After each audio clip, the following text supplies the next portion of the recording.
পৃথিবীর ইতিহাসের নির্মম বাস্তবতা হলো এখানে ফেরাউন বারবার আসে, কিন্তু মূসা একবারই এসেছিল। পাহাড় থেকে কেউ আর আমাদের জন্য কোনোদিন নেমে আসবে না। প্রশ্ন হলো, যেই মূসা আপনার ভেতরে আছে সেই ডাকে আপনি সাড়া দেবেন কিনা?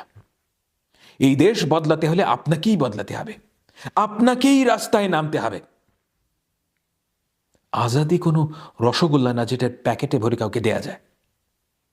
আজাদি ছিনিয়ে আনতে হয়, আর তার জন্য ত্যাগ স্বীকার করতে হয়। পতাকা থাকা মানে স্বাধীনতা না। স্বাধীনতা হলো মানুষের স্বাধীনতা, মানুষের মতো বাঁচার অধিকার হলো স্বাধীনতা। আমরা এই স্বাধীনতার জন্য লড়ছি, যেই স্বাধীনতা খোদা আমাদের দিয়েছিলেন, কিন্তু টুঙ্গিরা সেটা ডাকাতি করেছে। দেখেন, মানুষের কোনো গন্তব্য নাই, কোনো প্রমিসড ল্যান্ড নাই। আমাদের পথ, আমাদের গন্তব্য আমাদেরকেই বানাতে হবে, দুই হাত দিয়ে বানাতে হবে।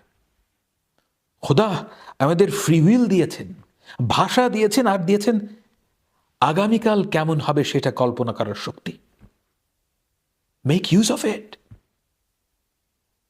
আপনাদের মধ্যে যে স্ট্যান্ডার্ড চার্টার্ড ব্যাংকে কাজ করছেন, যে গ্রামীণ ফোনে কাজ করছেন, আমি তাকে একটা প্রশ্ন করতে চাই। চাকরি কি আপনার খোদা? বেতন কি আপনার খোদা? আমাদের চারপাশে যে অবিচার, সেই অবিচার আপনি কি বন্ধ করবেন না?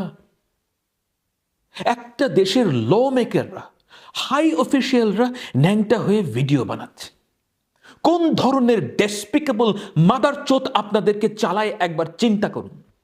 Is this how you want to live your life? Where is your honour? Why do you accept it? আপনার মনটাকে জিজ্ঞেস করুন। ইউ মাস্ট অ্যাক্ট আমাদের সন্তানদের জন্য,